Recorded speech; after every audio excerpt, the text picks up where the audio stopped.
My parents told me we were poor my entire life. I went hungry, wore rags, and felt worthless. After their deaths, I learned they'd secretly been millionaires. And the truth destroyed everything I believed. I grew up believing my family was poor. That wasn't just an assumption, it was a truth drilled into me from the time I could understand words. My father would sigh when the heating bill came, muttering about how we'll just have to wear more sweaters this winter. My mother would say things like, "You don't need new shoes yet. The ones you have will last another year if we put some newspaper inside." I remember watching other kids in school open shiny lunch boxes filled with sandwiches on thick, fluffy bread, with bags of chips and colorful fruit snacks. My lunches were usually a peanut butter sandwich on stale bread and maybe an apple if we were lucky enough to have bought some that week. Whenever I asked why we couldn't have nicer things, my parents gave me the same answer: "We're not like other families. We don't have money." For years, I accepted that. I wore my thrift store clothes with their odd stains and mismatched buttons. I skipped birthday parties because we couldn't afford gifts. I told myself we were different, but maybe better, because we weren't obsessed with things like other people. Still, there were cracks in the story. I didn't see them clearly back then, but as I got older, small inconsistencies gnawed at me. For example, we always drove a reliable car, old sure, but never breaking down. Dad always had money for gas. And somehow, despite our supposed poverty, the house was always paid for. We never moved. Rent never seemed to be an issue, though I didn't realize until later that my parents actually owned the house. When I turned 16, I begged my parents for a part-time job. I thought if I could earn a little, maybe I could buy my own clothes, maybe even save for a car. But they shut me down immediately. My father's voice was sharp in a way I'd never heard before. "You don't need to work. You need to focus on school. Leave money to us." My mom backed him up, nodding with that tight smile she always gave when she wanted the conversation to end.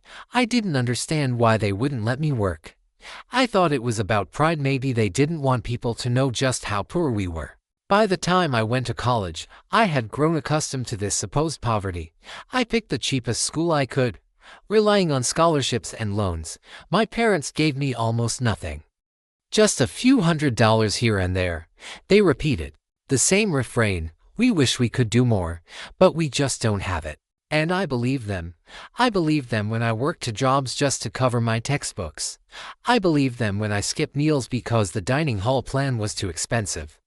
I believed them every time I cried myself to sleep, wondering why life seemed so much harder for me than for my friends. After college, I built my own life from scratch. I got a decent job, rented a tiny apartment, and prided myself on every bill I paid with my own money. My parents aged, living modestly in the same house, wearing the same worn clothes, and repeating the same story: "We're poor, but we manage." When my father died of a sudden heart attack, I was 32. I rushed home to help my mother, who seemed both devastated and strangely calm. There wasn't much to settle, I thought. We didn't have much. That's when things began to unravel. The lawyer called me a week after the funeral. "We need to go over your father's estate," he said. I nearly laughed. Estate? We didn't have an estate. We barely had working plumbing in the house. But I went, expecting maybe a life insurance payout or some minor assets. Instead, the lawyer slid a thick folder across the desk. "We're parents' holdings," he said. "Your mother wanted you to see this with me present." I opened the folder and my world split in two. Inside were account statements, investment portfolios, and property deeds. I scanned numbers that didn't even make sense at first. Millions, not thousands. The total balance across multiple accounts exceeded $9 million. $9 million. My breath caught. My mind spun. This can't be right," I stammered. The lawyer nodded calmly. "It's correct. Your parents were quite skilled with investments. They lived below their means for decades. Below their means." I whispered, the words tasting like poison. My entire childhood replayed in my head. The hunger, the humiliation, the endless talk of being poor. It hadn't been necessity. It had been a choice. My hands shook as I flipped through the documents. They owned 3 rental properties in neighboring towns, They had a stock portfolio dating back 30 years.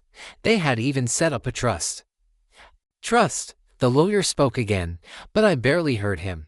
My ears rang. My childhood had been a lie. After the meeting, I went back to the house, our poor little house, and confronted my mother. She sat in her worn armchair, knitting, like nothing was different. "Why didn't you ever tell me?" I demanded. She looked up, her expression unreadable. "Tell you what? That you're not poor. That you're worth millions. That you lied to me my entire life." She set her knitting down carefully, folded her hands, and sighed. "Because money ruins people." I stared at her. "Ruins people? You ruined me. I went hungry. I wore clothes that didn't fit. I thought we had nothing. And all this time you were sitting on a fortune." She shook her head. "We had money. Yes. But if we gave it to you, if you grew up with it, you'd be spoiled. You wouldn't have worked as hard. You wouldn't appreciate anything. We did it for your own good." My voice cracked. My own good? Do you know what it's like to feel less than everyone else, to think your parents can't provide for you? I hated myself because of how we lived. I thought we were broken. She met my eyes with a steadiness that made my stomach turn. "And yet look at you. You're strong, independent. You made something of yourself." I wanted to scream, to rip the house apart, to find every hidden bank statement and burn them in front of her. Instead, I sat there, trembling with a mix of rage and grief. "You didn't do this for me," I said finally. "You did this for control. You wanted to shape me into something, and you decided suffering was the way to do it." Her silence was my answer. I left that day feeling like an orphan, even though my mother was still alive. The discovery didn't just change my view of my parents, it changed me. I started questioning everything, every lesson, every lecture, every moment of so-called wisdom. Had it all been manipulation? Had I ever really known them? When my mother died 2 years later, I didn't cry. I went to the funeral out of duty, not love. Afterward, I inherited everything. Millions of dollars sat in my name. The same money I'd been denied while I starved in silence. People tell me I'm lucky. They envy my inheritance. But they don't understand. The money isn't a gift, it's a curse. Every dollar is stained with the lie my parents built my life on. Sometimes I sit in my apartment now, much nicer than the one I used to struggle to afford, and I look at the bank statements. I wonder what kind of person I might have been if I'd grown up knowing the truth. Maybe softer, maybe happier, but instead, I carry the weight of betrayal. My parents thought they were teaching me a lesson. Maybe they did. They taught me that love without honesty is cruelty, that control disguised as care is still abuse, and that money, no matter how much, can't buy back the childhood they stole from me. If you enjoyed the video, don't forget to hit that like button and subscribe for more content like this.